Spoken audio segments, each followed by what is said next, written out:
से बंद, चेहरे पर प्रफुल्लता। गहरे लंबे श्वास का अभ्यास करेंगे। श्वास को धीरे धीरे बाहर निकालें। अधिक से अधिक बाहर निकालने पर पेट की मांसपेशियों को इतना अंदर ले जाएं कि नाभि मूल रीढ़ की ओर लगे। पेट को ढीला कर शनै शनै श्वास को कंठ तक भरें।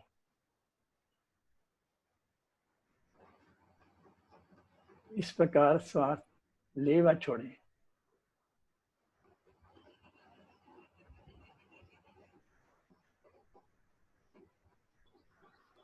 श्वास के बाहर निकाल लें और श्वास के भरने में मूल बंध का अभ्यास करें।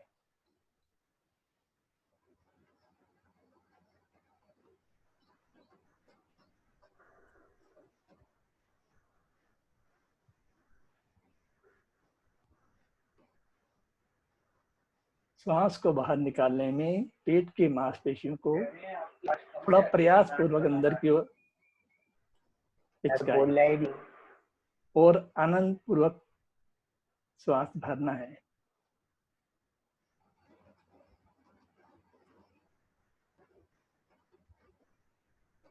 गहरे श्वास में पेट, मध्य भाग, फेफड़े प्रभावित होते हैं। जब इन तीनों भागों में प्रभावित होने में समय लगे तो वो गहरा श्वास हो जाता है, लंबा हो जाता है।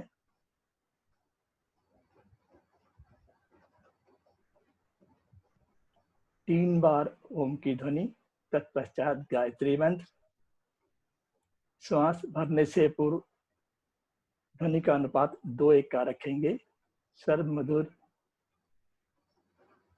प्रारंभ से अंत तक एक समान, ध्वनि पर ध्यान। श्वास के बाहर निकालने पर पूरा श्वास बाहर निकल जाए, फिर दूसरी आवृत्ति को प्रारंभ करना है। श्वास गहरा भरें, एक साथ प्रारंभ करें। ओम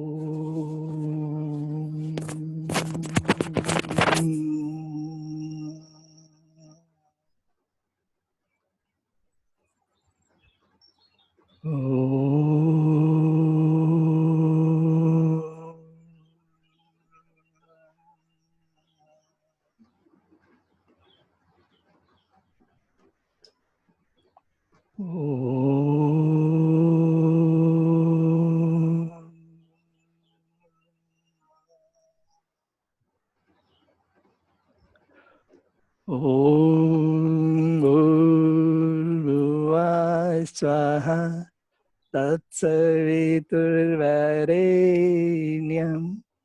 भर्गो देवस्य धीमहि धियो यो नः प्रचोदयात्। हे प्राण पवित्रता और आनंद के देने वाले प्रभु, आप सर्वज्ञ और सकल जगत के उत्पादक हैं। हम आपके उस उत्तम पाप विनाशक व ज्ञान स्वरूप तेज का ध्यान करते हैं जो हमारी बुद्धियों में प्रकाशित है। हे पिता, आप सदैव हमारी बुद्धियों में प्रकाशित रहें और हमें सत्कर्मों की ओर प्रेरित करते रहें। धन्यवाद श्रीमान तीरथ जी। आप थे श्रीमान तीरथ सिंह जी, जो जिला प्रधान रानीबाग, और डेमो दे रही थी भारती मनचंदा जी। आप हमारे रानीबाग जिले की केंद्र प्रमुख हैं। बहुत प्रसन्नता की बात है, आज हमारे इस विशेष कार्यक्रम के हमारे चीफ मोटिवेटर, गाइड, हमारे मुख्य वक्ता श्रीमान देवसाद जी, महामंत्री भारतीय योग संस्थान, हमारे बीच योग को ज्वाइन कर चुके हैं। उनका बहुत बहुत अभिनंदन है, बहुत बहुत स्वागत है। हमारे बीच श्रीमान जयप्रकाश जी हैं, जो बहुत कर्मठ योगी हैं और दिल्ली कार्यकारिणी के या दिल्ली प्रांत के संगठन मंत्री हैं। उनका भी अभिनंदन करता हूँ, स्वागत करता हूँ श्रीमान जयप्रकाश जी का। जयप्रकाश जी, आपसे निवेदन है कि कृपया साधना प्रारंभ करवाएं। भारती जी साधना करवा रही हैं, और उससे पहले अपना को अनम्यूट कर लें जरा एक बार। स्वागत है सर।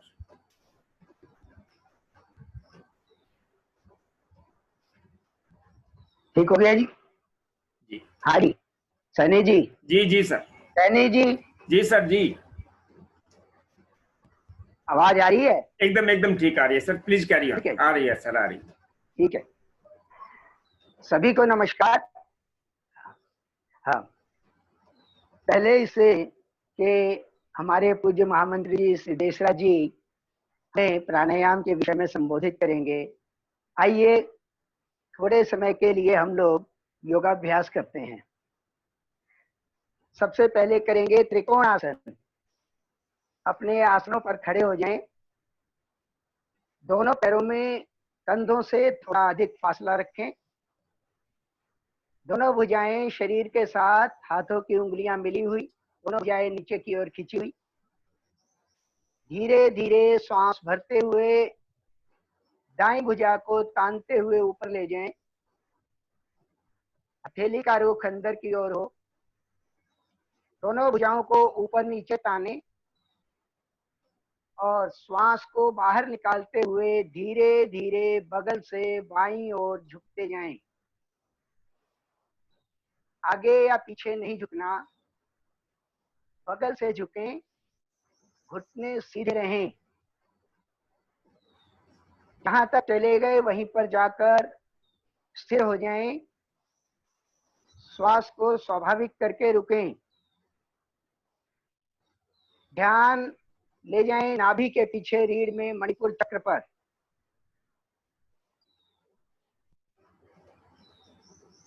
त्रिकोण आसन करने से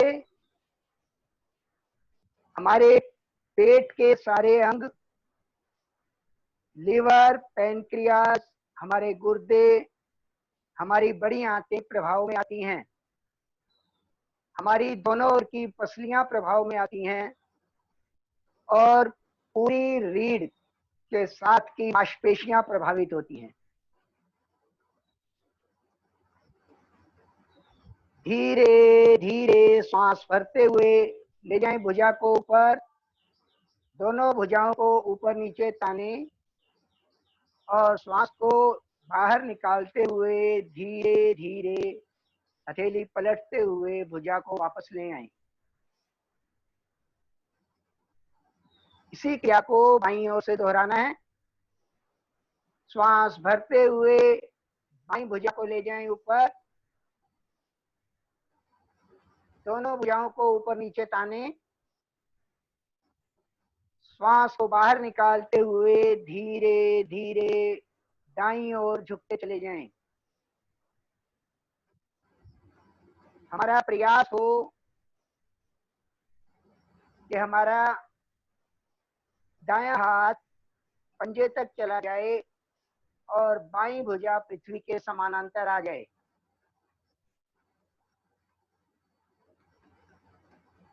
बड़ी आंतों के प्रभाव में आने से इस अभ्यास से कॉन्स्टिपेशन, कब्ज की परेशानी दूर होती है और कब्ज ही सब बीमारियों की जड़ है। जिनको शुगर की तकलीफ है उनके लिए भी बहुत महत्वपूर्ण अभ्यास है। श्वास को सामान्य करके थोड़ा रुकें।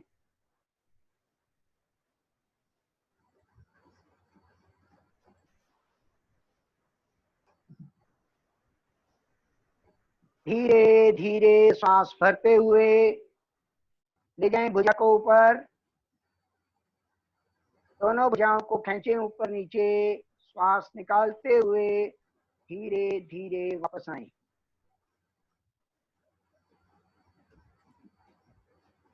वापस आकर अपने आसन पर बैठ जाएं और बैठकर विश्राम करें। दोनों पैरों को सामने फैला दें। पंजों में थोड़ा सा फासा रखें। दोनों हाथ कमर के दाएं बाएं।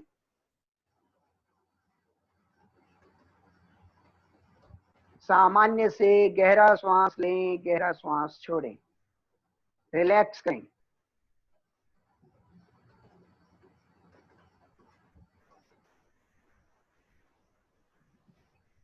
अब हम करेंगे वक्रासन। रीढ़ के लिए और पेट को प्रभावित करने वाला ये भी अभ्यास है। दोनों पैर सामने फैले हुए, एड़ी पंजे मिलाएं, पंजे ताने, धीरे धीरे दाएं पैर के पंजे को सरकाते हुए अपनी ओर बाएं घुटने के साथ ला करके दाएं घुटना खड़ा कर दें। दाएं हथेली को कमर के पीछे ले जाते हुए स्थित करें, उंगलियां बाहर की ओर हों। बायां हाथ ऊपर उठाते हुए और हमारे दाएं पैर के घुटने के बाहर से निकालकर पंजे के साथ रखने का प्रयास करें।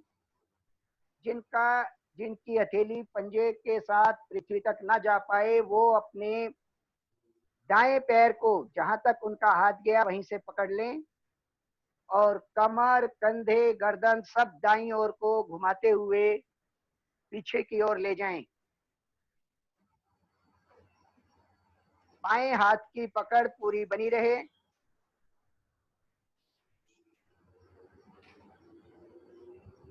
हमारा जिगर, तिल्ली, आमाशय, रीढ़ का सर्वाइकल का भाग विशेष तौर पर प्रभावित होते हैं। अग्नाशय, पैनक्रियास ग्लैंड प्रभाव में आता है। श्वास को सामान्य करके थोड़ा रुकें। ध्यान रीढ़ पर रखें।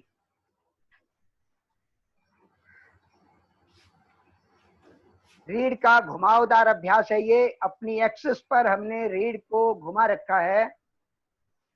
रीढ़ के वर्टब्स के बीच में से निकलने वाली गद्दियां और उनसे निकलने वाली रूट नर्व्स प्रभाव में आती हैं। धीरे धीरे वापस आएं। इसी अभ्यास को दूसरी ओर से करेंगे। अब बायां पंजा धीरे से अपनी ओर सरकाते हुए दाएं घुटने के साथ ला करके खड़ा कर दें।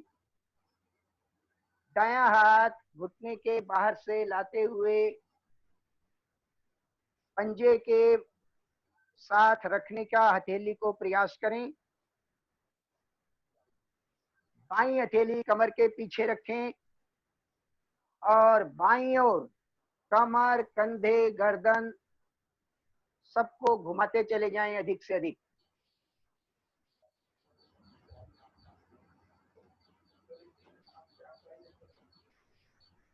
श्वास को सामान्य करके रुके रहें और रीढ़ पर ध्यान रखें।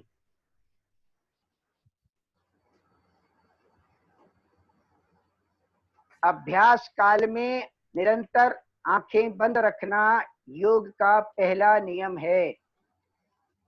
आंखें न खुलने दें। नसों की दुर्बलता दूर होती है। धीरे धीरे वापस आएं। एड़ी पे मिलाएं। दोनों हथेलियां घुटने के दाईं ओर पृथ्वी पर टिकाएं। दोनों पैरों को बाईं ओर से मोड़ते हुए वज्रासन में बैठें। वज्रासन में विश्राम।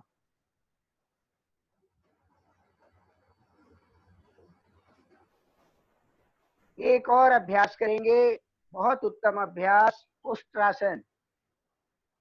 अपने घुटनों पर खड़े हो जाएं। घुटनों में और पंजों में कंधों के बराबर फासला कर लें। पंजे पीछे लेटे हुए हों। दोनों हाथ कमर पर रखें। इस प्रकार के दोनों हाथों के अंगूठे पीछे रीढ़ पर मिल जाएं आपस में, उंगलियां बाहर की ओर कमर पर। अब धीरे धीरे श्वास भरते हुए कमर से पीछे की ओर झुकते जाएं।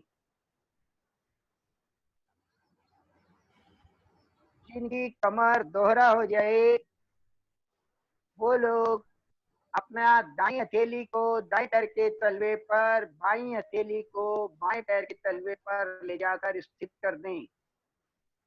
लेकिन ध्यान रखें कि जगहें तिरछी ना हो।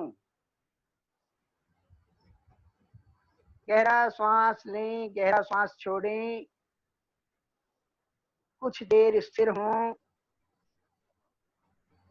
रीढ़ पर अपना ध्यान रखें। इस समय हमारे रीढ़ के तीनों भाग पीछे की ओर मुड़े हुए, सामान्यतः पूरा दिन हम आगे की ओर ही झुककर काम करते हैं। इस आसन में विपरीत झुकाव देने से हमारे रीढ़ के मोहरों के बीच में जो गद्दियां हैं वो अपनी सामान्य स्थिति में बनी रहती हैं।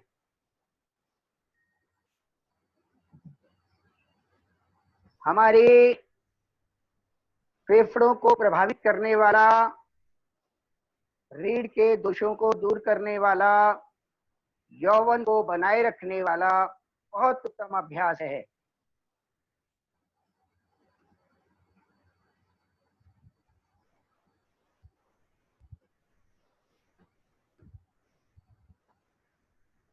धीरे धीरे वापस आएं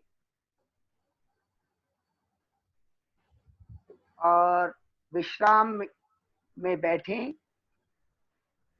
सामान्य से थोड़ा गहरा श्वास लें, 3-4 श्वास हर आसन के पश्चात सामान्य से गहरे विश्राम की स्थिति में अवश्य लें। जो भी मल आसन करते समय उखड़ जाता है शरीर के विभिन्न अवयवों से, वह श्वास के माध्यम से शरीर से बाहर निकल जाता है।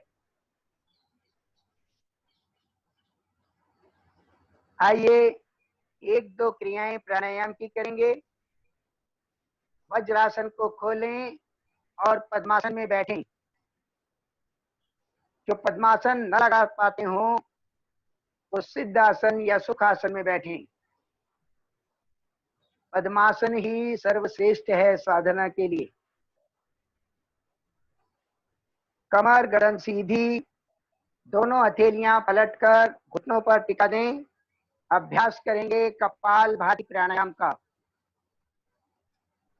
जैसा कि इसके नाम से ही पता लगता है, कपालभाति मस्तिष्क का शोधन करने वाला, हमारी मेमोरी को, याददाश्त को बढ़ाने वाला, हमारी बुद्धि को तीव्र बनाने वाला, माइग्रेन, सिर दर्द जैसी शिकायतों को दूर करने वाला और ऑक्सीजन कंजम्पशन को 100% तक पहुंचा देने वाला अभ्यास है। मन शांत होता है। आइए अभ्यास करते हैं। गहरा श्वास लें, मूल बंद लगा लें और श्वास को बार बार शक्ति से बाहर फेंकना प्रारंभ करें। एक आवृत्ति और दूसरी आवृत्ति के बीच में क्षणिक विलंब हो, जिससे श्वास को बाहर निकालने की क्षमता बनी रहे। प्रयास करके बीच में श्वास भरना नहीं, किंतु स्वभाव से जो श्वास अंदर आए उसे आने देना है। ध्यान पूरी तरह कपाल में रखें।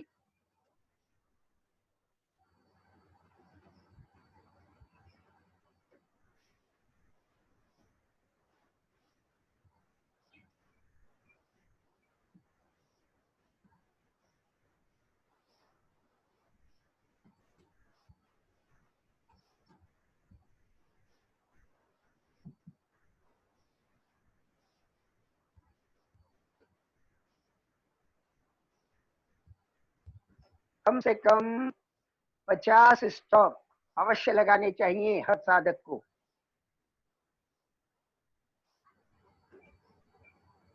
कपालभाति के अभ्यास में बार बार हमारा पेड़ू का भाग शक्ति से अंदर की ओर जाता है और पेड़ू और पेट में स्थित सारे अवयव भी प्रभाव में आते हैं।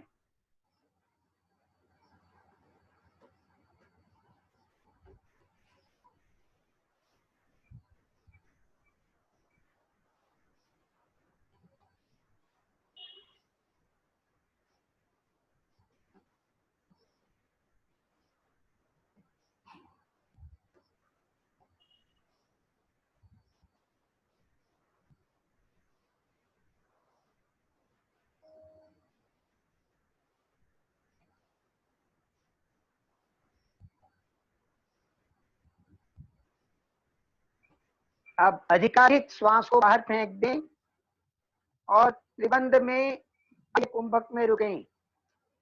मूल बंद लगा हुआ है। पेट की मांसपेशियों को संकुचित करके नाभि मूल को रीढ़ से लगाने का प्रयास करें और कंठ को भी दबा दें। क्षमता अनुसार बाह्य कुंभक में रुकें।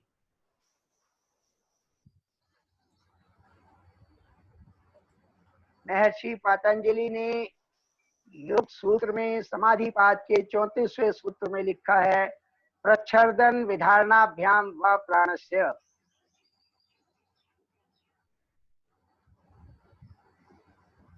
बाहर निकालकर बाहर ही रोकना। न रुक पाए तो पहले पेट को ढीला करें, कंठ को ढीला करें, धीरे धीरे गहरा सांस भर लें और पुनः त्रिबंध में आंतरिक कुंभक में जाएं।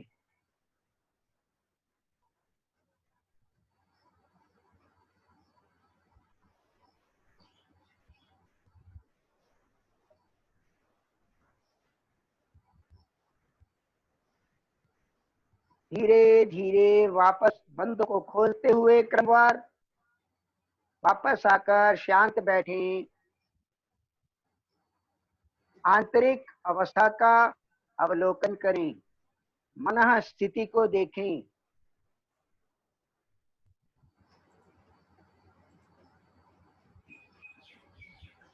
शरीर स्थिर हो जाता है अंदर से, श्वास भी स्तब्ध हो जाते हैं और विचारों का वेग घट जाता है।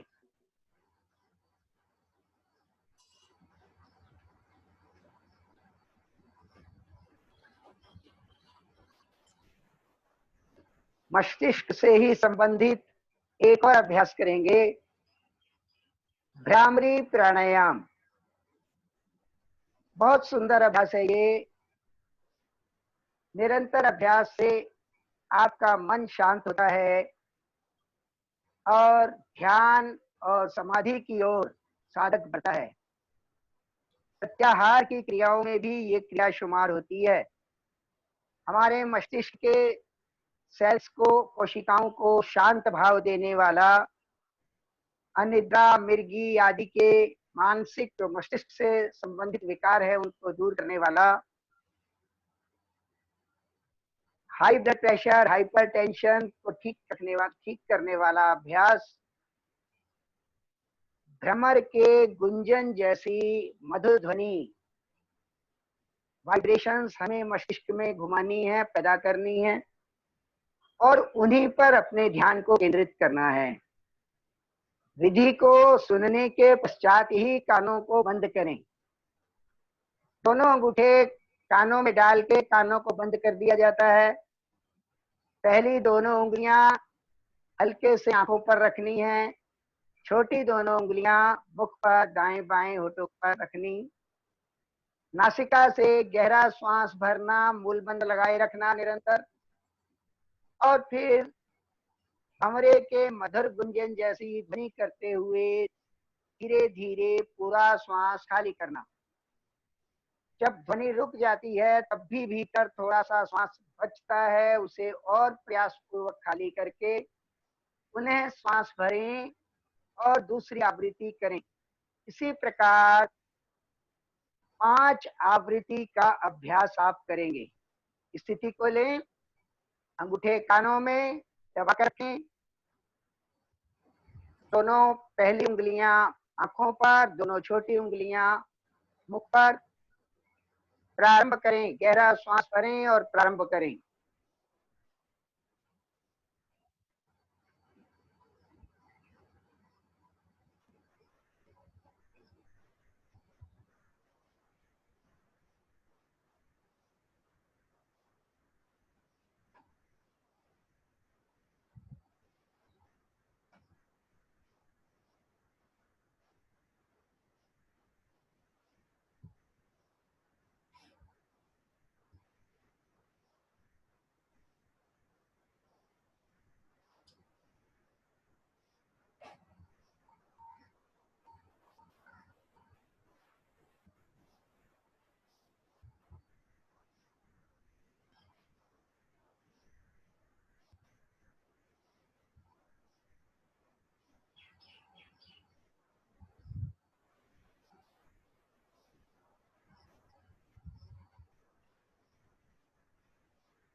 आवृत्ति को पूरा करते हुए वापस आए। श्वास को बाहर निकालने के बाद ही अंगूठों को कानों से बाहर निकालना।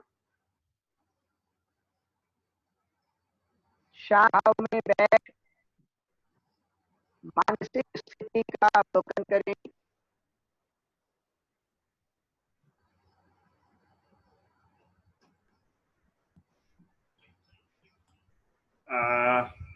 धन्यवाद श्रीमान जयप्रकाश अग्रवाल जी और धन्यवाद भारती मनचंदा जी।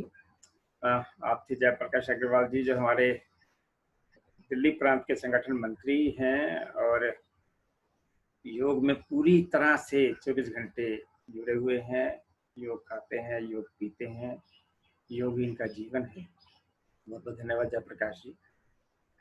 बड़े हर्ष का विषय है कि आज की विशेष कक्षा को संबोधन के लिए हमारे बीच श्रीमान देसराज जी, महामंत्री भारतीय योग संस्थान, जूम ज्वाइन कर चुके हैं। इनका बहुत बहुत अभिनंदन है, बहुत बहुत स्वागत है। श्रीमान देसराज जी किसी परिचय के मोहताज नहीं है, क्योंकि वो योग के ब्रांड एम्बेसडर हैं हम सबकी नजर। लेकिन कुछ परिवार जो पहली बार जुड़े हों इसके अंदर आज के कार्यक्रम में, छोटा सा परिचय देना आवश्यक बनता है। श्री देसराज जी, जैसा मैंने कहा कि योग के एम्बेसडर हैं, हमारे जीवित एनसाइक्लोपीडिया है योग के। आपने जब से कार्यभार संभाला महामंत्री का, योग संस्थान ने न केवल देश में बल्कि विदेश में अपूर्व उन्नति की है। आप आज के कोरोना के हालात में इलेक्ट्रॉनिक मीडिया, सोशल मीडिया से निरंतर जुड़े रहते हैं और आपने अभी रिसेंटली कोरोना योग के ऊपर हमें 59वां कैप्सूल भी दिया। जब से कोरोना प्रारंभ हुआ लोग घरों में सीमित रह गए, आप नियमित रूप से हमें रोज एक कैप्सूल दे रहे हैं। उस कैप्सूल का हमें बड़ी बेसब्री से इंतजार भी रहता है। आपने अनेकों पुस्तकें लिखी हैं, ध्यान योग, 101 रोगों का निवारण, वात पित्त कफ और बहुत सी ऐसी पुस्तकें हैं।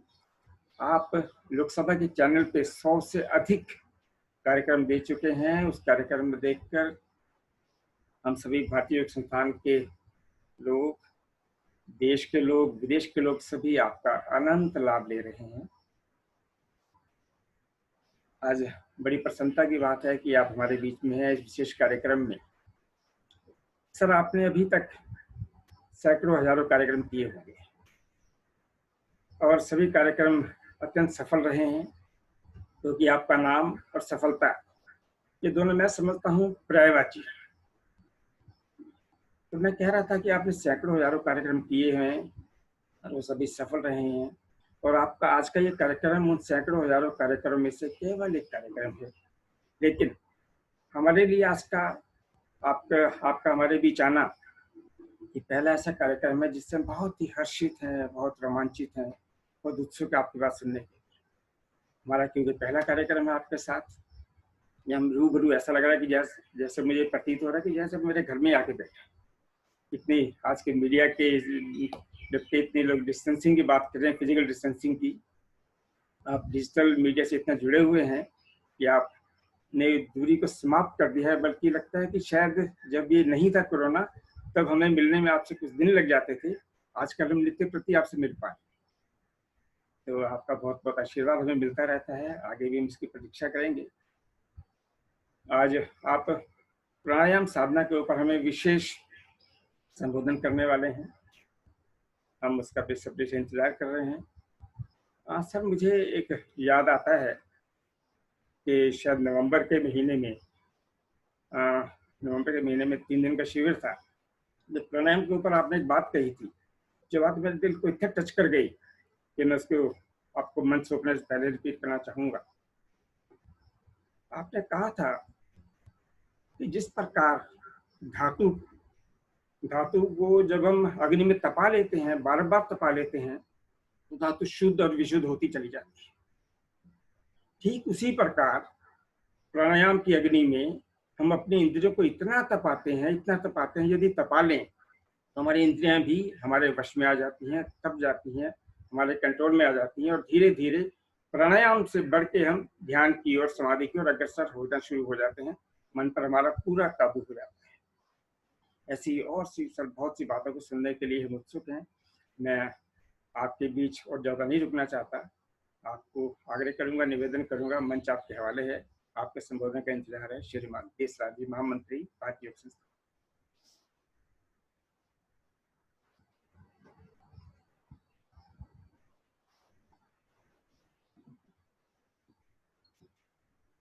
सर अनम्यूट कर लीजिए अभी प्रारंभ करने से पहले।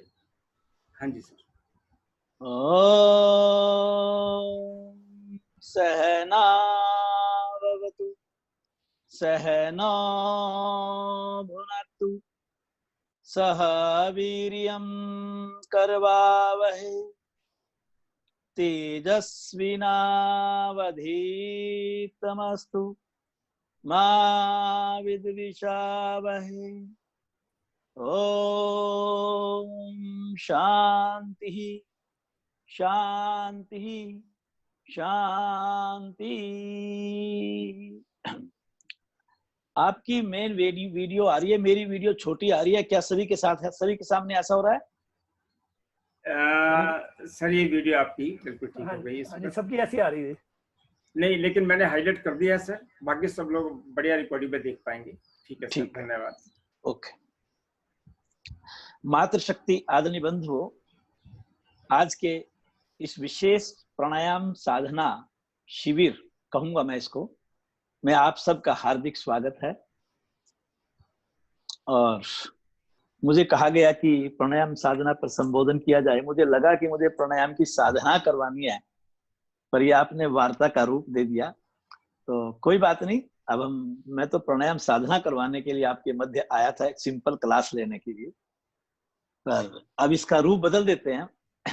प्राणायाम क्या है, इस शब्द के ऊपर थोड़ा सा विचार करेंगे, पश्चात उसकी गहराई में भी उतरेंगे। प्राणायाम शब्द दो शब्दों को लेकर के बना। प्राण जमा आयाम।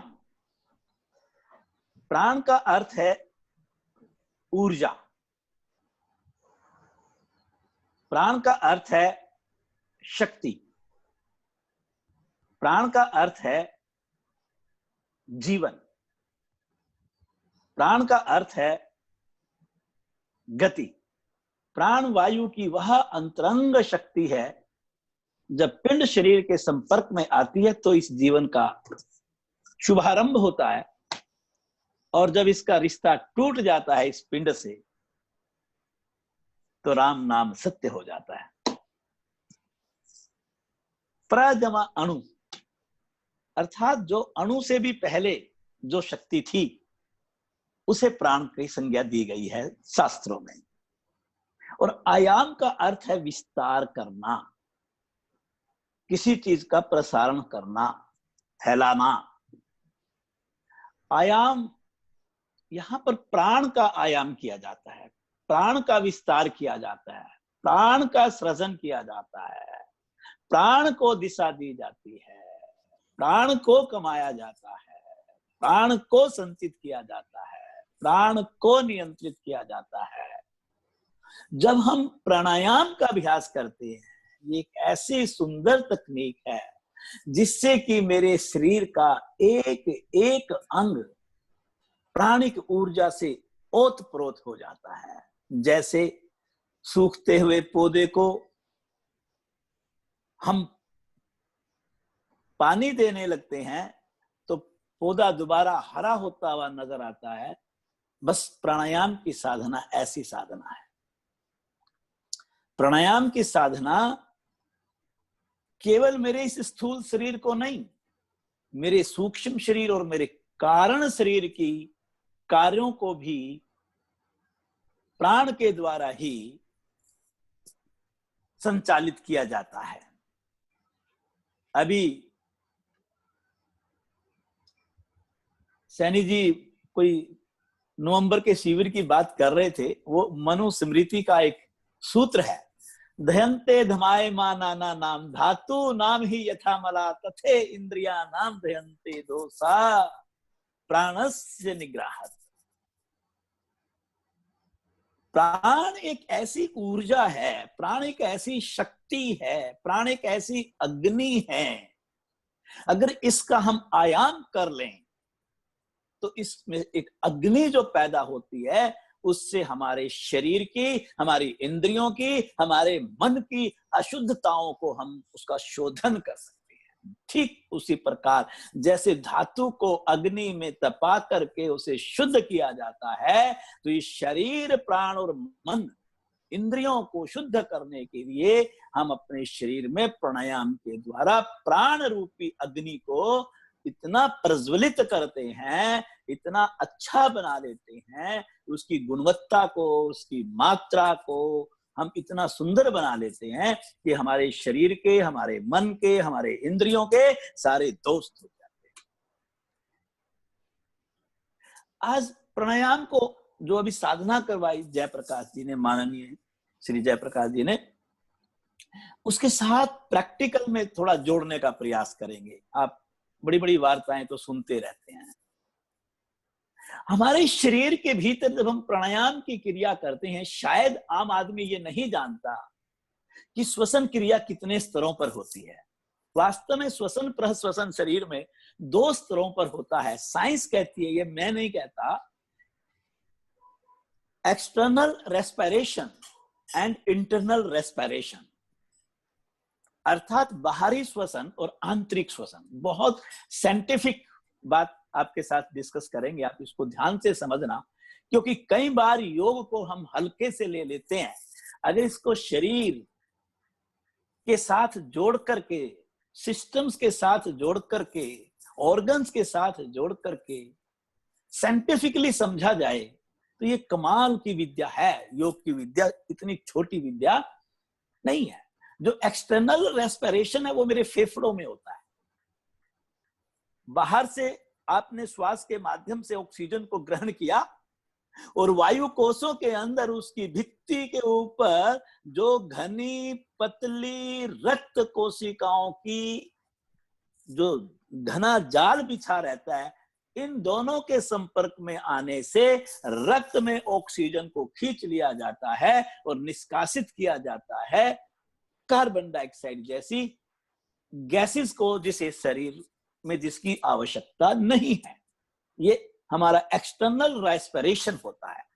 जब ये ऑक्सीजन हमारे रक्त में मिल जाती है और रक्त भ्रमण प्रणाली के माध्यम से शरीर के भिन्न भिन्न भागों तक पहुंचती है, भिन्न भिन्न अंगों तक पहुंचती है, तो उन अंगों में, उन अवयवों में, उन सिस्टम्स में, उन रत्नलिकाओं में, उन ग्रंथियों में जो सबसे छोटा भाग होता है कोशिकाओं का, उत्तक, टिश्यूज ऑफ सेल्स, उसके संपर्क में आती है। और उस टिश्यू के अंदर जो मेटाबॉलिज्म की क्रिया होती है, जो चयापचय की क्रिया होती है, जिसमें ऑक्सीजन का उपभोग किया जाता है और विसर्जन होता है विजातीय द्रव्यों का, जिसमें कार्बन डाइऑक्साइड मुख्य गैस बनती है। तो उस रेस्पिरेशन में उस उत्तक से कार्बन डाइऑक्साइड गैस वापस रक्त में मिल जाती है और रक्त से जो ऑक्सीजन है वो टिश्यू के सेल्स के अंदर आ जाती है। देखिए कितनी सुंदर क्रिया है। दो भागों में इसको बांट करके देखिए, हम केवल फेफड़ों तक जोड़ देते हैं इस बात को। प्राणायाम का जो योगी होता है, प्राणायाम का जो साधक होता है, वो अपने शरीर को इस काबिल बना लेता है कि जो एक्सटर्नल रेस्पिरेशन हो या इंटरनल रेस्पिरेशन हो, बाहरी श्वसन हो या आंतरिक श्वसन हो, दोनों ही सुचारू रूप से सक्रिय बनने लगते हैं। जो एक्सटर्नल रेस्पिरेशन है, हम इसकी बात ज्यादा करते हैं। एक्सटर्नल रेस्पिरेशन में आपने कभी सोचा श्वसन तंत्र क्या है? आदि संबोधन में इसका भी हल्का सा एक हल्की सी झलक आपको बतलाएंगे। कितना आनंद आता है इसमें। हम कहते हैं फेफड़े सक्रिय होते हैं, ऐसे फेफड़े सक्रिय नहीं। ईश्वर ने हमारे इस शरीर की जो रचना की है, मैं तो ये कहता हूं कि ईश्वर स्वयं इस रचना के माध्यम से हमारे संग रहते हैं। वरना ये रचना संभव ही नहीं थी। केवल एक एक्सटर्नल रेस्पिरेशन को सुचारू रूप से चलाने के लिए ईश्वर ने मेरे शरीर में इस नासिका का निर्माण किया, 2 नासा रंध्र बनाए, 2 नासिका गुहाएं बनाई, उनके ऊपर श्लेष्मा झिल्ली अंदर की दीवार पर बनाई, वहां पर उन्होंने बाल भी दिए, 3 विशेष अस्थियां दी, अस्थियों से श्वसन मार्ग को ऐसे घुमाया कि उससे पहले पहले सारे जीवाणु, कीटाणु, कोरोना जैसे वायरस अगर अंदर जाते हैं तो वो बालों में उलझ करके रह जाए और श्लेष्मा ग्रंथि उनको खत्म करके आपको बीमार होने से बचा ले। ऐसे थोड़ी 50% से ज्यादा कोरोना के पेशेंट ठीक हो रहे हैं। आपका सिस्टम आपको ठीक करता है। पश्चात उसके ग्रसनी आती है, नासिका ग्रसनी आती है, फिर मुख ग्रसनी आती है, फिर स्वर यंत्र ग्रसनी आती है, फिर स्वर यंत्र आता है, फिर आपकी श्वसन नलिका आती है, फिर श्वसन नलिकाओं के बाद उप नलिकाएं आती हैं जिनको हम ब्रोंकीज कहते हैं, फिर ब्रोंकियल्स आते हैं, फिर टर्मिनल ब्रोंकियल्स आते हैं, और टर्मिनल ब्रोंकियल्स के बाद एयर सेक्स आते हैं, और एयर सेक्स के ऊपर वो घनी झिल्ली है। और यही नहीं, ये एयर सेक्स मिलकर के फेफड़ों का निर्माण करते हैं, और उन फेफड़ों के ऊपर ईश्वर ने हमारे को पसलियों रूपी एक सुरक्षा कवच चढ़ा दिया, जिसके मध्य बहुत प्यारी एक्सटर्नल और इंटरनल कोस्टल हमारे को इंटरकोस्टल मसल्स दी, जिनको हम श्वसन पेशियां कहते हैं। आप यकीन मानिए, देखिए एक सिस्टम को बनाने के लिए कितने अंग और उपांग उस ईश्वर ने रखे जगह जगह पर। हमारे इस हिस्से के अंदर 4 विशेष अस्थियां पाई जाती हैं। फ्रंटल अस्थि, एथिमाइड अस्थि, सफिनाइड अस्थि और मैक्सिलरी अस्थि। इन सारी अस्थियों में एक विशेष गुहाएं बनाई जिनको हम साइनसिस कहते हैं, जिसमें श्लेष्मा झिल्ली स्थित हैं, जो WBC और हमारी एंटीबॉडीज तैयार करती हैं, हमें बीमार होने से बचाती है। जब आप प्राणायाम का अभ्यास करते हैं, अब इसको प्राणायाम के साथ जोड़ दिए, जब हम प्राणायाम का अभ्यास करते हैं, जब आप नेति क्रिया करते हैं, अभी आपको कपालभाति प्राणायाम का अभ्यास किया, साधकों को जानकारी नहीं है कैसे हमारे साइनसिस क्लियर हो जाते हैं। हम केवल किताबी बातों को देखते हैं, वैज्ञानिक दृष्टिकोण से भी कभी कभी हमें नजरिया बनाना चाहिए। आपके चारों साइनसिस क्लियर हो जाते हैं, उनके अंदर की भित्ति पर जो श्लेष्मा झिल्ली है वो आपकी एक्टिवेट हो जाती है, वहां पर फ्रेश म्यूकस बनता है, आपकी रेसिस्टेंस पावर बनती है, और वो रेसिस्टेंस पावर कोविड-19 जैसी बीमारी को से आपको बचाने के लिए जो कारगर हो सकती है, आज की तारीख में दुनिया में उसका कोई इलाज नहीं जो आपके साइनसिस के अंदर की भित्ति पर जमा ये म्यूकस मेम्ब्रेन आपके लिए सहायक हो सकती है। लेकिन जिन लोगों की ये म्यूकस मेम्ब्रेन वीक है, जिनका ये म्यूकस सही क्वालिटी का नहीं बनता, वहां पर सफाई करना वो जानते नहीं है, उन्होंने कभी कपालभाति प्राणायाम विधि से किया ही नहीं है, उनको प्राणायाम पता ही नहीं है, सिर्फ गीत गाते हैं योग के। आप कहीं भी चले जाइए, हर व्यक्ति आजकल गीत गाता है योग के, लेकिन करने वालों की संख्या कितनी है? योग के दीवाने कितने हैं आज के समाज में? लेकिन सच्चे दीवाने अगर पैदा हो जाएं, आप यकीन मानिए वास्तव में तो कोरोना की इतनी लंबी चर्चा ना हो। ये मेरा अपना मानना है, ये मेरी अंदर की आत्मा की भावना मैं आपके सामने उसके साथ जोड़ करके बतला रहा हूं। योग का अगर ये मैंने एक प्रभाव बतलाया कि साइनसिस के थ्रू कोविड को जोड़ दीजिए आप। और यही नहीं, कहते हैं कि पहले ये गले के ऊपर असर डालता है। अगर आप सुबह उठ करके भस्त्रिका प्राणायाम और कपालभाति प्राणायाम कर लेंगे, अगर कहीं दिन में घूमते हुए कोविड के 19 का अगर वायरस अंदर है भी, तो जैसे वो अंदर आया तो वो बाहर भी तो जा सकता है। फेफड़ों में पहुंचने से पहले उसको बाहर भी तो फेंक सकते हैं। एक प्राणायाम का साधक जब हर रोज सुबह उठ करके 200-300 स्ट्रोक कपालभाति के करेगा, एक प्राणायाम का साधक सुबह उठ करके जब 3 से 5 मिनट भस्त्रिका प्राणायाम का अभ्यास करेगा, एक प्राणायाम का साधक सुबह उठ करके सच्चे मन से प्राणायाम की साधना करेगा, उसके सिस्टम्स कितने साफ होंगे। ये आजकल हमें नेति का अभ्यास हर रोज करना चाहिए।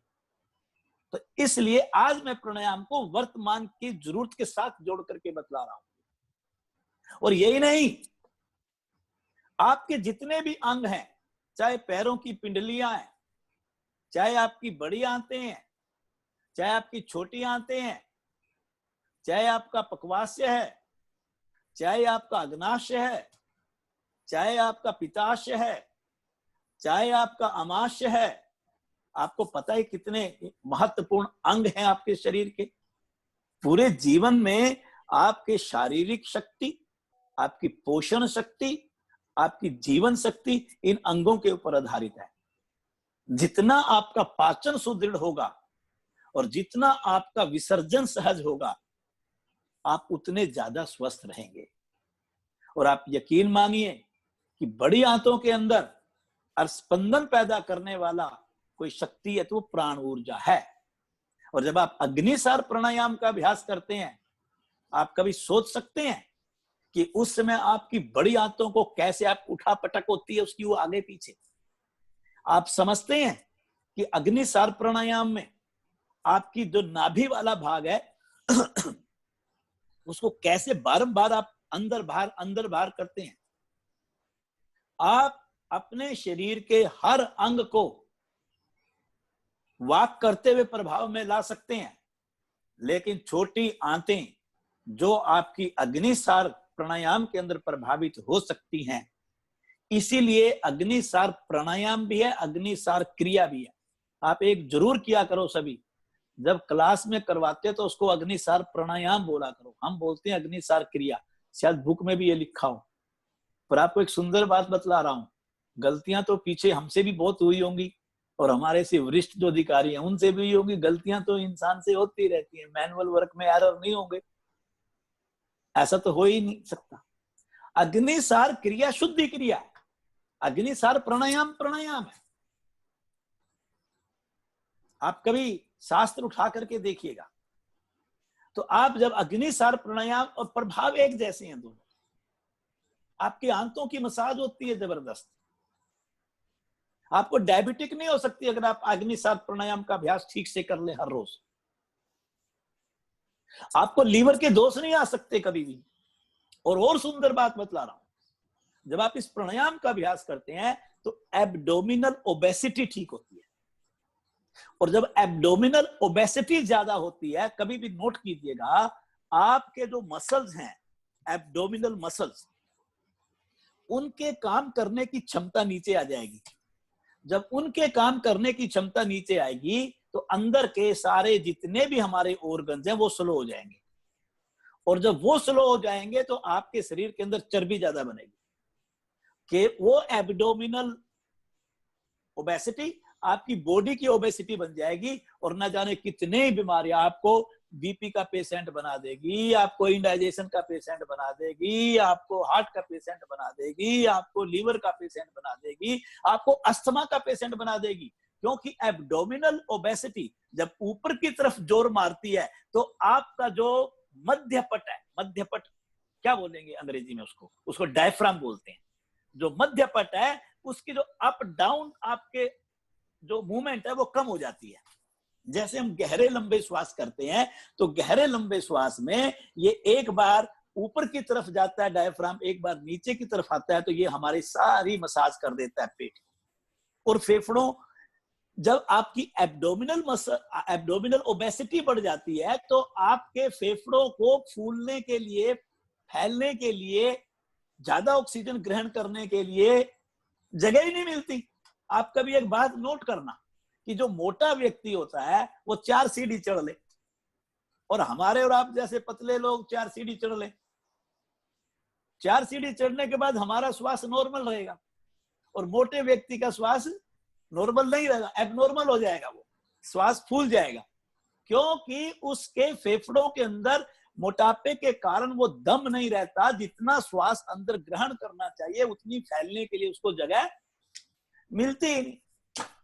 और प्राणायाम आपकी अग्निसार प्राणायाम आपकी एब्डोमिनल ओबेसिटी को रिड्यूस करके आपके फेफड़ों के एक्सपेंशन के लिए, उसके फैलने के लिए जगह ज्यादा बनाता है, जिससे कि आपके भीतर ऑक्सीजन ग्रहण करने की क्षमता बढ़ जाती है। ये मैंने एक केवल ऑर्गन्स के ऊपर बतलाया। अब ऑर्गन्स के बाद और बहुत सी बातें हैं। रक्त के शोधन को लेते हैं। आप घर की सफाई करते हैं, झाड़ू पोछा कितने खींच के लगाया, और आगे आगे लगाया कि कोनों में भी लगाया। कई बार जब हम सोफा हटाते हैं तो उसके पीछे बड़ा गंद मिलता है। कई बार कोने में कोई शो पीस रखा हो, बड़ा अच्छा लगता है, लेकिन शो पीस हटा के देखो, पीछे आपको गंद मिलेगा। तो आप मेरे प्रिय योग साधकों, ये अच्छी तरह से समझ लो इस उदाहरण के पीछे क्या मेरा लक्ष्य है, कि दो तरह से हम जीते हैं। बिना प्राणायाम के जो जीते हैं उनके सारे फेफड़ों के एयर सैक्स काम नहीं करते, वायु कूपिकाएं पूरी तरह काम नहीं करती, जिससे कि ऑक्सीजन ग्रहण करने की क्षमता धीरे धीरे धीरे धीरे घटती रहती है। आपको ये मैं बता दूं कि 25 वर्ष की आयु के बाद, विज्ञान कहता है ये 25 वर्ष की आयु के बाद हमारे फेफड़े 1% प्रति वर्ष की दर से नीचे आना शुरू हो जाते हैं, उनकी वर्किंग फंक्शन उनका। जिसका मतलब यह हुआ कि जिसकी 50 साल की आयु है उसका 25% फंक्शन स्लो हो जाता है, 75% फेफड़े काम करते हैं। लेकिन दिल्ली जैसे शहर में अगर आप रहोगे, पोल्यूशन के बीच में रहोगे, तो ये फेफड़े 1% थोड़ी नीचे आएंगे, ये तो 1.5 और 2% नीचे आएंगे जी। जब 1.5 और 2% नीचे आएंगे तो 50 साल की उम्र में फेफड़ों के काम करने की कैपेसिटी ही 40 से 50% रह जाएगी। तो आपकी ब्लड की प्योरिफिकेशन कितनी हुई? 50% हुई। तो आपके ब्लड में इंप्योरिटी कितनी रहेगी? 50% रहेगी। इसका मतलब यह हुआ कि पूरी तरह से आपके शरीर को शुद्ध रक्त मिलना कम हो गया। अगर आपको 90 साल जीना था तो आप 70 साल में इस दुनिया से छुटकारा पाना चाहोगे। 70 साल जीना था तो 60, 65, 55, यही तो है आजकल। वो क्या रहा है, हमारे हृदय को और हमारे मस्तिष्क को, सुन लेना ये वाक्य, हमारे हृदय को और हमारे मस्तिष्क को 2400 घंटे हर क्षण सामान्य से बहुत अधिक मात्रा में ऑक्सीजन की जरूरत पड़ती है। अगर आपके फेफड़े ठीक से काम नहीं करेंगे, अगर सभी एयर सैक्स काम नहीं करेंगे ठीक से, आपके रक्त का पूरा शोधन नहीं होगा, ऑक्सीजन के ग्रहण करने की क्षमता कम होगी, तो आपके हृदय को और आपके मस्तिष्क वाले भाग को ऑक्सीजन की मात्रा मिलनी कम हो जाएगी। और यही कारण है कि आधुनिक समय में अधिकांश मौतें किस टाइप से होती हैं, इसको नोट करना।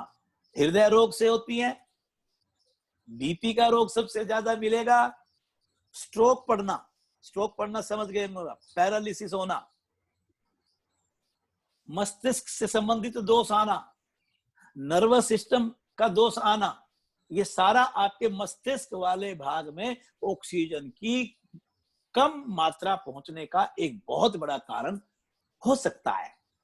और धीरे धीरे आपकी रक्त नलिकाएं अपनी लचक के स्तर को खोने लगती है। जब आप प्राणायाम, अब इसका उल्टा ले लो, हम नेगेटिव ज्यादा क्यों बोले, जब हम प्राणायाम का अभ्यास करते हैं तो आपके फेफड़ों को फूलने का जगह ज्यादा मिलती है, आपके एयर सैक्स लचीले बनते हैं, आपके एयर सैक्स रक्त शोधन अच्छा सा करते हैं, जिससे आपके इन शरीर के सभी अंगों को, चाहे हृदय हो, चाहे हृदय की पेशियां हो, चाहे आपका मस्तिष्क हो, चाहे शरीर के अंग हो, चाहे शरीर की सभी प्रणालियां हो, उनको ऑक्सीजनेटेड ब्लड प्रचुर मात्रा में मिलने लगता है।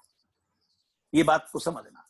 और इससे सुंदर बात डिस्कस करेंगे, nervous system of your body is affected directly by the pranayama अभ्यास। जब हम प्राणायाम का अभ्यास करते हैं तो अभी मैं फिर सैनी जी की वो बात बतला रहा हूं, धयन्ते मायामा नाना नाम धातु नाम ही यथा मला तथे इंद्रिया नाम धयन्ते दोषः प्राणस्य निग्रहात्।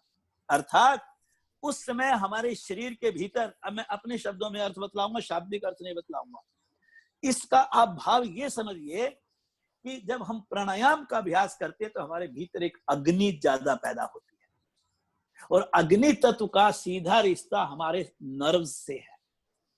शरीर का नर्वस सिस्टम हमारी अग्नि के अंदर तप करके सक्रिय बनता है, चाहे वो आपका ऑटोनोमस सिस्टम हो, चाहे आपका एएनएस सिस्टम हो, चाहे वो सीएनएस सिस्टम हो, चाहे पैरासिम्पैथेटिक नर्वस सिस्टम हो, चाहे वो सिंपैथेटिक नर्वस सिस्टम हो, अनुकंपी परानुकंपी तंत्रिकाएं सब आपकी क्रियाशील बन जाती हैं, सक्रिय बन जाती हैं, और आपकी जितनी नर्वस सिस्टम स्ट्रांग होगा, आपके शरीर के अंगों को मैसेज उतना, एक प्रॉब्लम होती है कईयों को आंतों से संबंधित, हम उसको बोलते हैं आईबीएस की प्रॉब्लम, सिंड्रोम हो जाता है, अर्थात मस्तिष्क से आंतों को संदेश जाना बंद हो जाता है, आंतों से मस्तिष्क की तरफ भी संदेश जाना बंद हो जाता है, sensory and motor nervous system slow हो जाते हैं, आपके आंतों को मैसेज नहीं जा रहा है।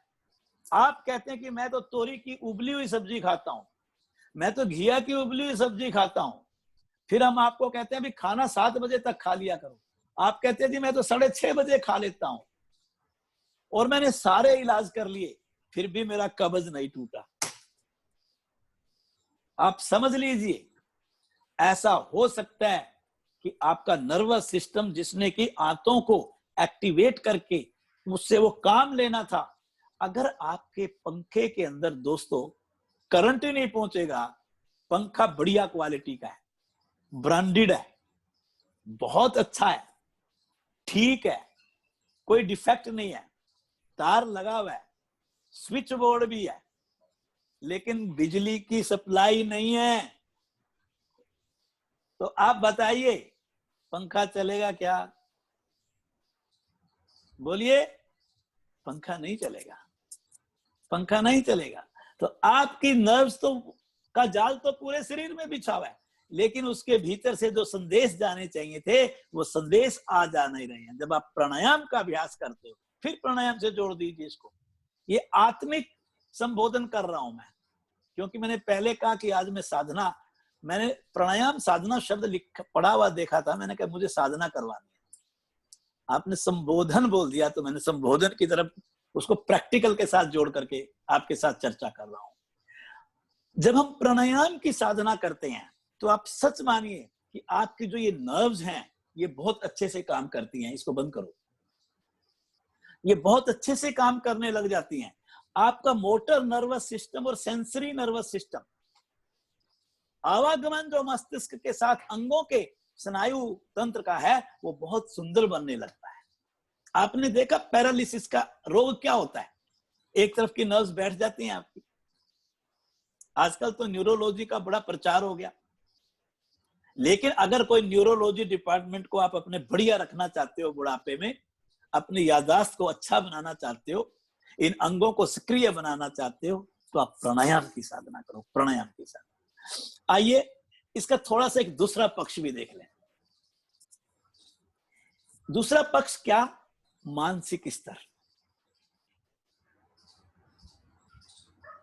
मन जो है ये चंचल है।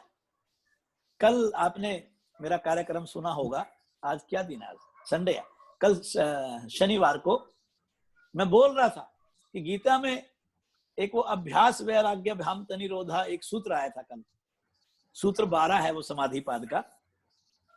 उससे रिलेटेड मैं आपको बोल रहा था कि जब तक जीवन में वैराग्य को नहीं उतारोगे तब तक विवेक, और वैराग्य को जब तक जीवन में नहीं उतारोगे अंतरंगता साधन में आ नहीं सकती। वो तभी आएगी ना जब मन शांत होगा। और भगवान कृष्ण भी कहते हैं कि मन को शांत करना बड़ा मुश्किल है, बड़ा चंचल है, ये बाहर भागता है। ये किसी के इनागोरेशन पर चले जाओ मकान के तो वैसा मकान बनाने के लिए कहने लगता है, किसी की शादी में चले जाओ टेंट का साइज और क्वालिटी देख लो तो मन में आता है कि मैं भी अपने बच्चों की शादी वैसी करूंगा। किसी की बड़ी गाड़ी देख लो तो मन क्या कहता है कि तेरे पास छोटी गाड़ी है, ये मन ही बड़ी गाड़ी खरीदनी है।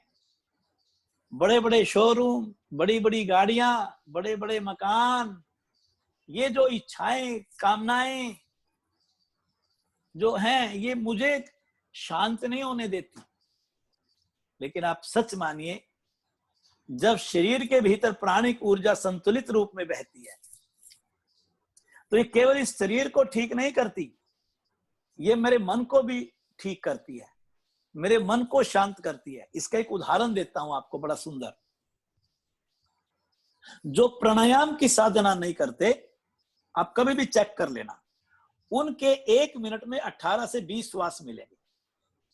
और आप प्रतिदिन अगर सच्चे मन से सही साधना करते हैं तो आपके 1 मिनट में 12 से 14 श्वास मिलेंगे। मैं 8 और 10 भी नहीं कह रहा हूं, नॉर्मल जो दिन भर लेते हैं। तो जो 12 से 14 श्वास लेते हैं 1 मिनट में, और जो 18 से 20 लेते हैं, उसने मेरे से 1.5 गुना ले ली। रेशो बन गई 2:3। तो प्यारे, एज में भी लगा लेना ये। तभी तो 92 साल की उम्र में गिरधारी लाल जी आश्रम में ट्रेजरर की सीट पे बैठ के 8 घंटे काम करते हैं। ऐसे थोड़ी करते हैं। 90 साल की उम्र में भी प्रकाश लाल जी 10 घंटे सीट पर बैठते थे। अगर ऐसा नहीं है तो आप बता दो। और समाज में आम व्यक्ति 90 साल का कहां होता है, आप देखो। ये प्राणायाम का कमाल बतला रहा हूं मैं। ये छोटी बात नहीं है कि आप हर 1 मिनट में लगभग 4 से 6 श्वासों की बचत करते हो। नंबर 2, जो प्राणायाम का अभ्यासी नहीं होता, उनके श्वास छोटे होते हैं, तभी तो 1 मिनट में 18 बार लिया उसने। और छोटे श्वास होते हैं तो उसके श्वास फूलेंगे जल्दी, टूटेंगे, उखड़ेंगे, फूलेंगे, छोटे होंगे, आयु छोटी होगी। और ऐसे व्यक्ति का मन चंचल होगा, बहिर्मुखी होगा, असंतुलित होगा, अनियंत्रित होगा, और वो परेशान, दुख का कारण बनेगा। और जब आप प्राणायाम का अभ्यास करते हैं तो श्वास गहरे होते हैं, श्वास लंबे होते हैं, श्वास आपके स्तब्ध होते हैं, श्वास आपके अनुपातिक होते हैं, श्वास आपके सूक्ष्म होते हैं, श्वास आपके स्मूथ चलते हैं, स्मूथ। ऐसी स्थिति में प्राण का प्रवाह भी शरीर के अंदर बहुत संतुलित तरीके से होता है। ऐसे व्यक्ति का मन भी शांत होगा। और एक सुंदर बात बतलाऊं, जिस व्यक्ति का मन शांत होता है उसके निर्णय भी सही होते हैं जीवन के, और जिसका मन अशांत होता है उसके निर्णय भी गलत होते हैं। देखो किसके साथ जोड़ दिया। और प्राणायाम का अभ्यासी जब अपने शरीर में विचरण करने वाले प्राण की गति में संतुलन पैदा करता है तो उसका मन शांत होता है, और मन शांत होने से उसके निर्णय ठीक होते हैं। और याद रखना, जिसके निर्णय ठीक होते हैं उसके जीवन की दिशा ठीक होती है। जिसके निर्णय ठीक होते हैं उसके जीवन की दिशा ठीक होती है। ये प्राणायाम के अभ्यास की बात बता रहा हूं। और आप कहते हैं कि जीवन में एक सांसारिक पक्ष है, भौतिक पक्ष है, शारीरिक पक्ष है, और दूसरा आध्यात्मिक पक्ष है। मानव को मानव क्यों बनाया भगवान ने? अरे हमें कोई जानवर भी तो बना सकता था। वो हमें बुद्धि क्यों दी, औरों को क्यों नहीं दी? आप सच मानो, हमें बुद्धि इसलिए दी कि हम इस जीवन में, इस जीवन के रहते उस ईश्वर की अनुभूति कर जाए। मेरा विषय मेडिटेशन का ज्यादा रहता है, मैं उसके साथ फिर जोड़ रहा हूं ये बात। जिसने योग में आकर के आध्यात्मिक विकास नहीं किया, केवल लगा रहा उष्ट्रासन, इससे लंबर ठीक होता है, इससे डोर्सल ठीक होता है, उलझे रहते हैं घुटनों के दर्द में, उलझे रहते हैं कंधे के दर्द में, इससे कल्याण होने वाला नहीं है। आप करते रहिए, आराम आ जाएगा, घुटने भी ठीक हो जाएंगे, रीढ़ भी ठीक हो जाएगी। पर ये योग नहीं है जी। घुटने ठीक करना, गर्दन ठीक करना, रीढ़ ठीक करना योग नहीं है, ये पैथी है। पैथी पैथी तो आप समझते होंगे, नाम दे देता हूं, एलोपैथी, होम्योपैथी, नेचुरोपैथी, ये पैथी, वो पैथी, योगापैथी। आप करते रहिए इस पैथी को, और इससे लाभ होगा, लेकिन कौन सा? सांसारिक। कौन सा विकास होगा? सांसारिक। आपके घुटने ठीक हो जाओगे, आप और नोट कमाओगे, सांसारिक ही तो बने। लेकिन आप सच मानना, प्राणायाम की साधना मेरे प्रत्याहार की साधना का दरवाजा खोल देती है, मुझे इंद्रिय संयम की ओर लेकर के जाती है, मुझे बाहर से भीतर की ओर लेकर के जाती है, मुझे अस्थिरता से स्थिरता की ओर लेकर के जाती है, मुझे बहिरंग से अंतरंग करने की ओर लेकर के जाती है। और अगर इस साधना ने, इस प्राणायाम के साधक ने ये भीतर के दरवाजे खोल दिए और इस उपासना को जारी रखा, तो ये निश्चित है कि एक दिन वो अपना आध्यात्मिक विकास भी कर जाएगा, ये जीवन सार्थक हो जाएगा उसका। ये होती है प्राणायाम की साधना। हम कई बार गीत गाते रहते हैं, लेकिन कौन से? भौतिक गीत। कभी कभी भीतर झांक करके देखा करो, एक एक प्राणायाम करते समय कल्पना किया करो कि वो ब्रह्मांडीय ऊर्जा वायु की अंतरंग शक्ति के माध्यम से मेरे रक्त के अंदर गुलनशील होकर के रक्त भ्रमण प्रणाली के माध्यम से शरीर की एक एक कोशिका के भीतर जाकर के जब वहां स्पंदन पैदा करती है, यही तो मेरी ईश्वरीय शक्ति मेरे साथ है, यही तो जीवन है, यही तो दिव्यता है। कभी कभी आप प्राणायाम की साधना करते हुए इस भाव के साथ अंतरंग हो जाया करें। छोटे छोटे प्राणायाम, जब आप अनुलोम विलोम प्राणायाम का अभ्यास करते हैं, कुछ नहीं करना, बस एक ही बात सोचनी है कि देखो भाई, जब मैं बाईं ओर से श्वास को ले रहा हूं तो मेरा बायां स्वर, और जब मैं दाईं ओर से श्वास ले रहा हूं तो मेरा दायां स्वर। मैं उपासना कर रहा हूं ईड़ा की, मैं उपासना कर रहा हूं पिंगला की। देखो मेरी दाएं और बाएं स्वर में संतुलन बन रहा है, मैं अनुभव कर रहा हूं ईड़ा और पिंगला के ऊपर मेरा संयम हो रहा है, ईड़ा और पिंगला से मेरा प्राणिक ऊर्जा का ऊर्ध्वागमन हो रहा है। इन दोनों के बीच जैसे संतुलन हो जाए तो आप कभी कभी अनुलोम विलोम में ही सुषुम्ना के दर्शन कर लो। हम आंख बंद करके मंदिर में जाकर के ईश्वर के दर्शन करके सुख की अनुभूति करते हैं। आप सच मानो, जिस दिन आपने अनुलोम विलोम प्राणायाम में दाएं और बाएं स्वर की साधना करते हुए ईड़ा और पिंगला के दर्शन कर लिए, जिस दिन हमने अपनी सुषुम्ना नाड़ी को एक्टिवेट होते हुए, सक्रिय होते हुए भीतर से अनुभूति कर लिया, उस दिन आपका प्राणायाम सिद्ध हो जाएगा। एक प्राणायाम करके दिखाओ। मैं तो प्राणायाम करवाने के लिए आया था, आपने मुझे फंसा दिया। चलिए, बायां हाथ ज्ञान मुद्रा में। और मुझे बतला देना सैनी जी कितने बजे तक बोलना है, मैं फालतू भी बोलता हूँ ना। सर समय कोई सीमा नहीं है, वैसे 7:45 तक का समय है सर। मैं 40 पे खत्म करूंगा, सीमा में रहूंगा। ठीक है सर, धन्यवाद। योग कभी भी हमें सीमा से बाहर नहीं लेकर के जाता सर। हम चाहते हैं नहीं, हम चाहते हैं 7:40 बजे ही नहीं। चलिए, बायां हाथ ज्ञान मुद्रा में, दाएं हाथ की प्राणायाम मुद्रा बनाएं।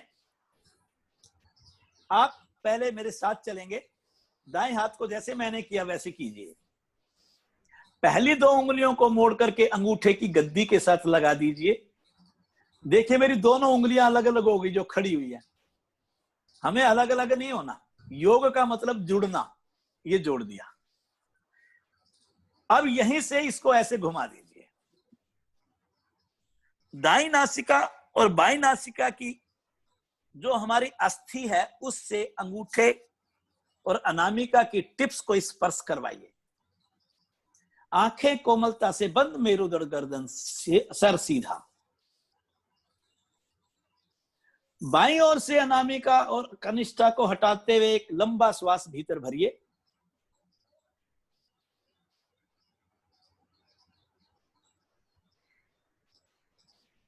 और दाईं ओर से श्वास को धीरे धीरे शनय शनय बाहर निकालिए।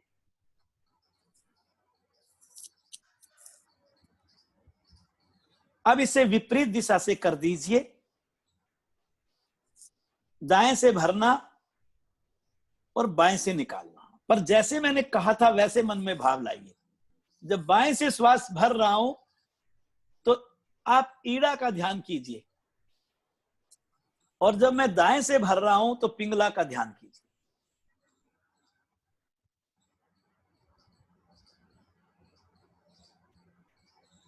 तीन आवृत्तियां करके वापिस नहीं आना, फिर अनुपात के साथ कीजिए। 5 की गिनती के साथ बाएं से श्वास भरना, 5 की गिनती के साथ दाईं ओर से श्वास को निकालना। ऐसे ही विपरीत दिशा से कर लेना। पूरा श्वास भरने और निकालने पर यहां पर भी आप, अगर मूल बंद वैसे तो शुरू से आखिर तक लगा रहे, क्योंकि प्राणायाम का एक अभ्यास है ये, तो ज्यादा अच्छा है। प्राण का क्षय बचता है उससे। और कल्पना कीजिए कि मेरी प्राणिक नाड़ियां सक्रिय बनती जा रही हैं। मेरे न्यूरॉन्स इस समय स्वस्थ बन रहे हैं।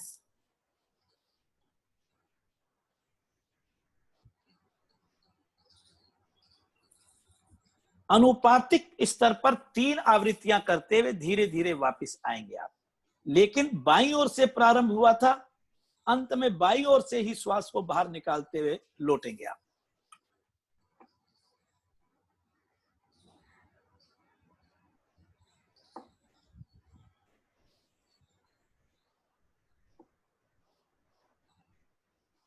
आइए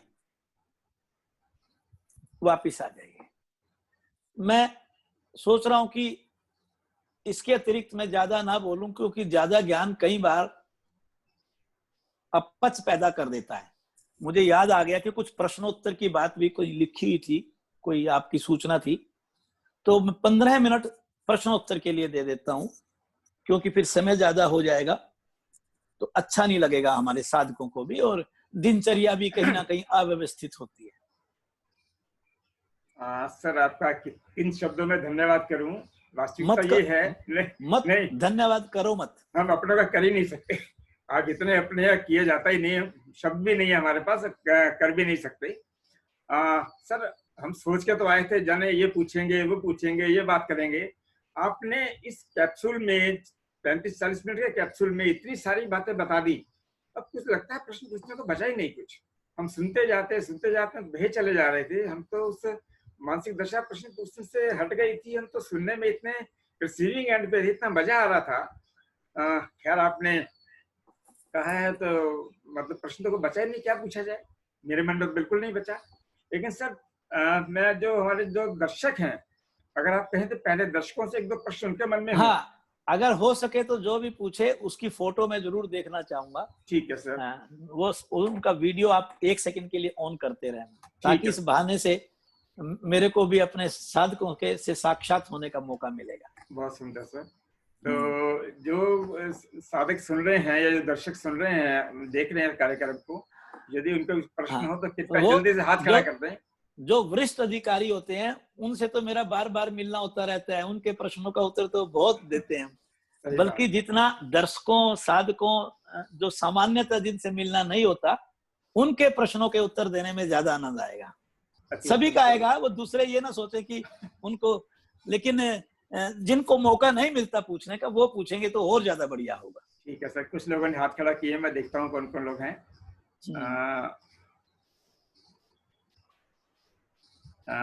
सर ये हाथ खड़ा किया है,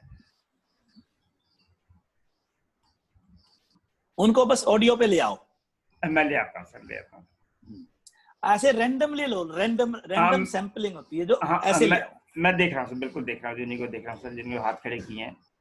काफी लोगों के हाथ खड़े हो गए हैं, उनके क्वेश्चन भी आ गए हैं। प्रश्न आ गए, प्रश्न इतना पढ़ दो, इतना उनको फिर ले लेना आप।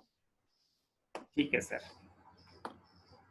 वीडियो ऑडियो पे भी ले लेना, वो खुद भी पूछें तो उनको अच्छा लगेगा।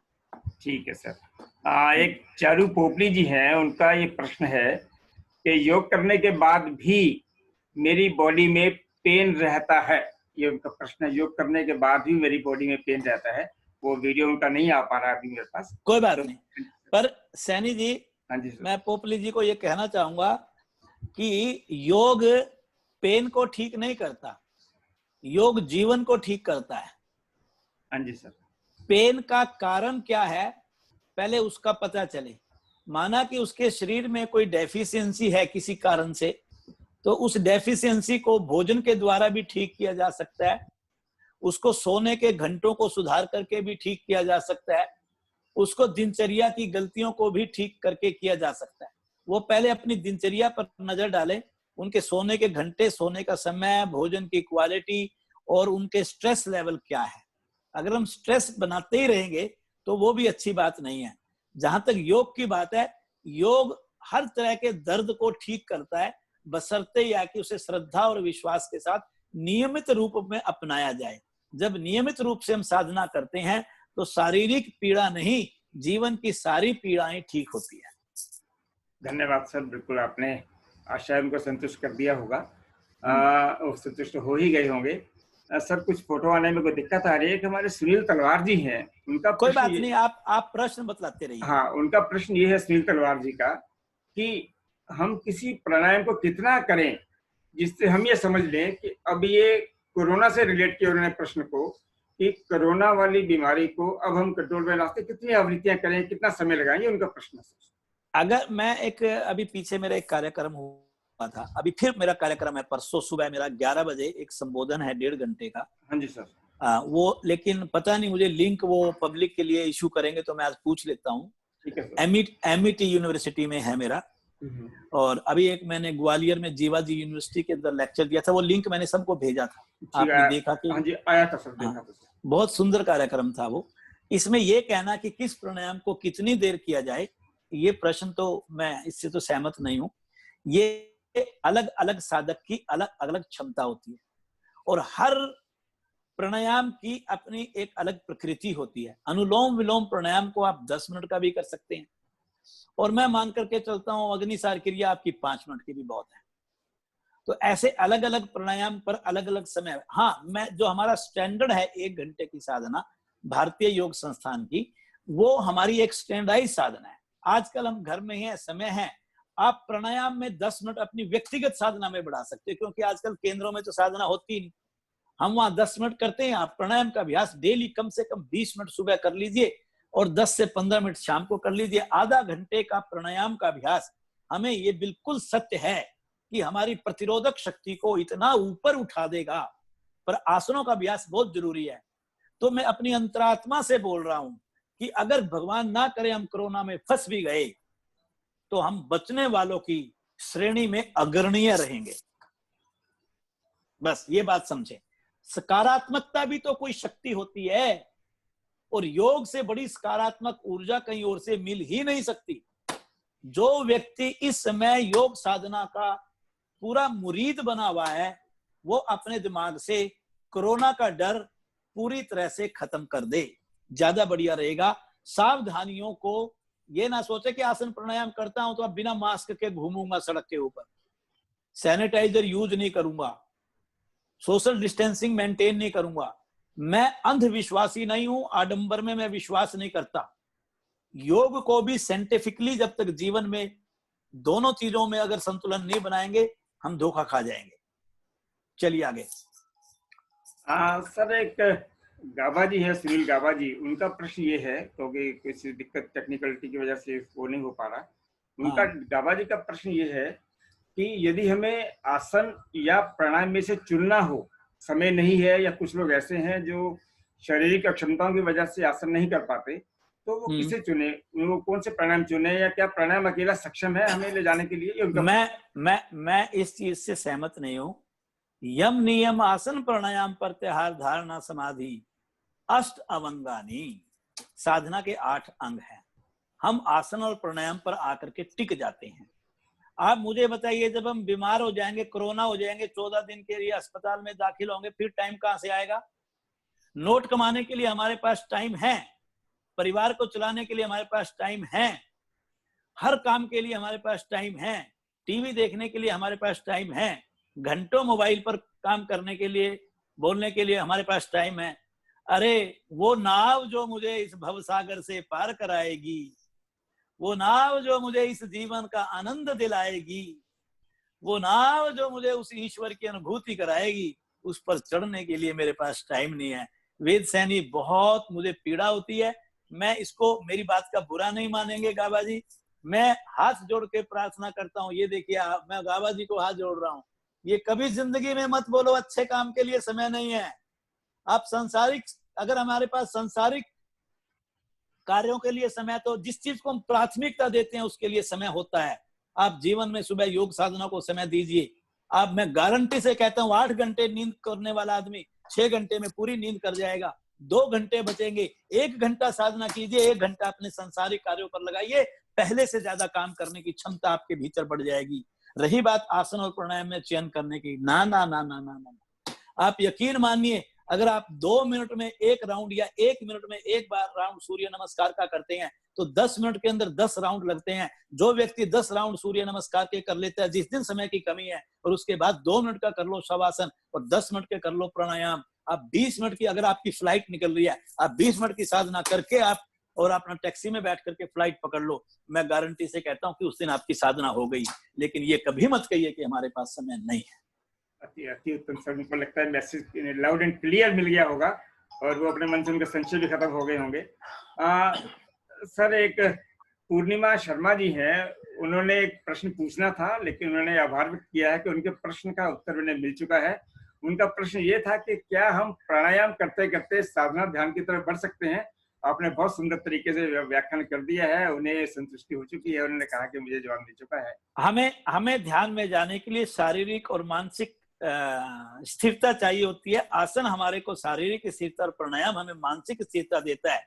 और जब आप फुल्ली इक्विप्ड होकर के अपने ईश्वर के सामने समक्ष जाओगे तो आप सहजता को अनुभव करेंगे। चलिए, समय हो गया, समय हो गया है। हाँ, 40 हो गए, 40 हो गए हैं। तो सर, एक प्रश्न मैं भी पूछ लूं सर, सबको मैंने मौका दिया। बिल्कुल पूछिएगा, जो मेरा अधिकार बनता है आपसे प्रश्न पूछने का, एक छोटा सा। आप सबका अधिकार है मेरे साथ। नहीं, बिल्कुल सही सर, सही।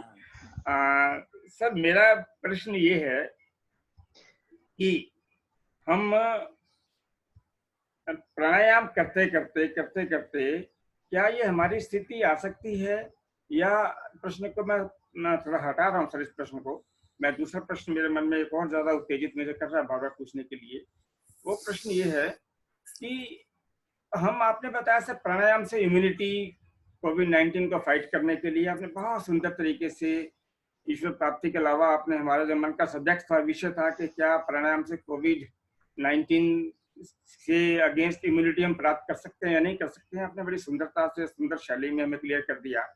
मेरा प्रश्न ये था, हम कई दफा योग संस्थान में सुनते हैं कि निष्काम सेवा से भी हमारी इम्यूनिटी बढ़ती है, क्या निष्काम? हाँ, तो इसके पर थोड़े आपके मैं आशीर्वाद चाहूंगा सर। इसका जवाब देता हूं। जी सर। जब हमारे भीतर रजोवृत्ति प्रधान होती है तो हमारा मन सांसारिक कार्यों में लगता है, और जो सांसारिक कार्यों के संस्कार होते हैं वो क्लेशों को जन्म देते हैं। ये क्लेश मेरे चित्त को की शुद्धता और निर्मलता के स्तर को नीचे ला करके मुझे बहिर्मुखी बना देते हैं, और जैसे मैं बहिर्मुखी बनता हूं तो शारीरिक और मानसिक तनाव का बढ़ना और मेरे शरीर के अंगों, मेरी प्रणालियों, मेरे अवयवों के काम करने की क्षमता तेजी से नीचे गिरने लगती है। जब मैं निष्काम सेवा करता हूं तो मेरे भीतर, मेरे मन को एक विशेष अनुभूति होती है, मैं भीतर से अच्छा अनुभव करता हूं, मेरी सकारात्मक सोच अच्छी होती है, मेरे भीतर की क्लिष्टताएं खत्म होने लगती हैं, मेरे चित्त पर जमा सांसारिक संस्कार और वृत्तियां, भाव कटने लगते हैं। जैसे वो कटते चले जाते हैं मेरा चित्त शुद्ध होता है। जैसे मेरा चित्त शुद्ध होता है, क्लेश खत्म होते हैं, तो मेरे स्थूल शरीर और सूक्ष्म शरीर की क्षमताएं भी बढ़ती चली जाती हैं।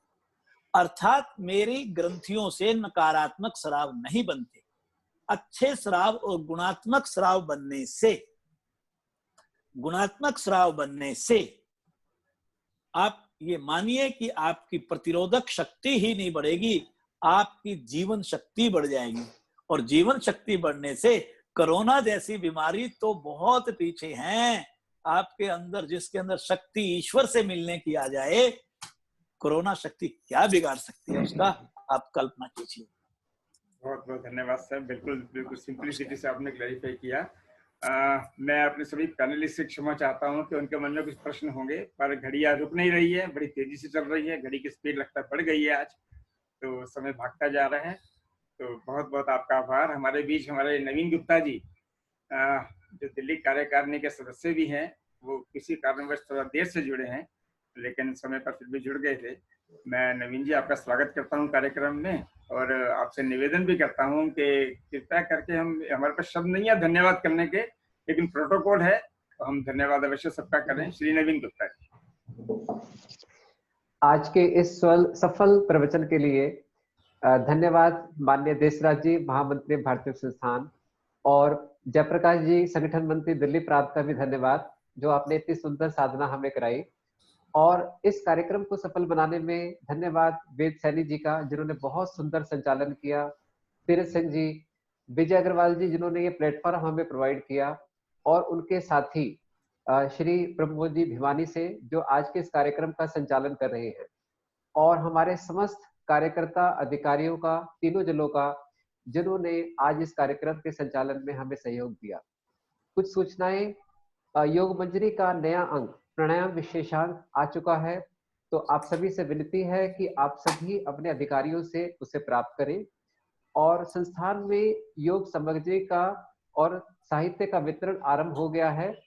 प्रातः सुबह 9 से 2, सोमवार से शनिवार के बीच में आप जाके सेवाएं ले सकते हैं। हर महीने प्रत्येक शनिवार को देशराज जी द्वारा ध्यान की एक विशेष कक्षा फेसबुक पर लाइव ली जाती है। आप जो आज हमारे साथी जुड़े हैं, आप सबसे अनुरोध है कि आप उसका प्रसारण देखें। और हर महीने के पहले रविवार को संस्थान में गोष्ठी होती है।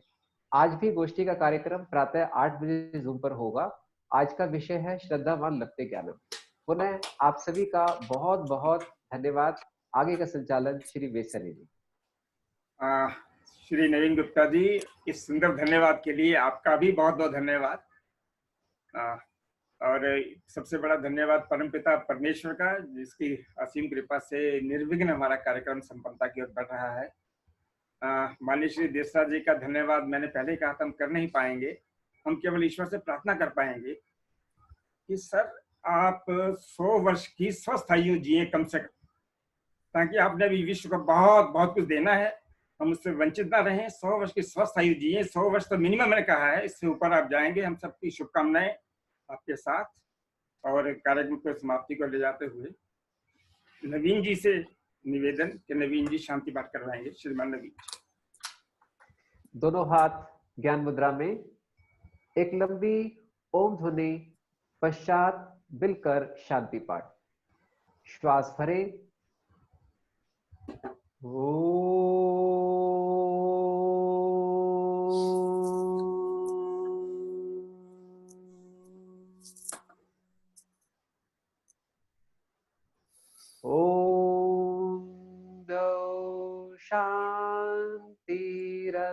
शांतिरंतरिक्षं शांति, पृथ्वी शांतिरापः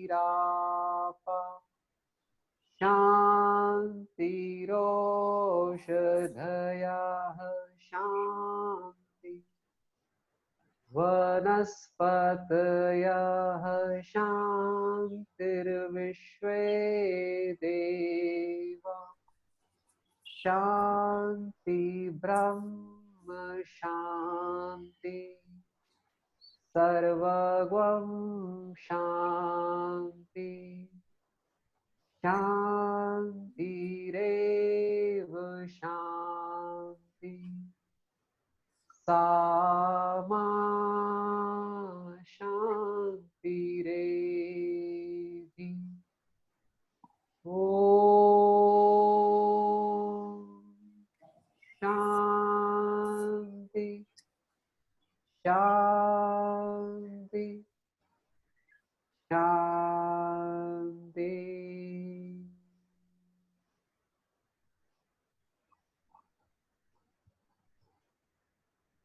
उंगलियों को कोमलता से नेत्र पर स्पर्श करते वापस आए। आप सभी का धन्यवाद, सभी को नमस्कार। विशेष धन्यवाद श्री देसराज जी और श्री जयप्रकाश अग्रवाल जी का। बिल्कुल सही सर, शांति पाठ के पश्चात कुछ भी कहना उचित नहीं है, लेकिन एक बात योग संस्थान की अवश्य कहना चाहूंगा कि ऐसा पूरे विश्व में माना जा रहा है कि पोस्ट कोविड भारत का झंडा पूरे विश्व में लहराने वाला है और उसका माध्यम योग बनने वाला है। और जब योग की बात होगी तो भारतीय योग संस्थान सबसे आगे खड़ा मिलेगा। श्रीमान देसराज जी के नेतृत्व में इन्हीं भावनाओं के साथ आज की विशेष कक्षा समाप्त। बहुत बहुत सभी का आभार, धन्यवाद, बहुत बहुत धन्यवाद।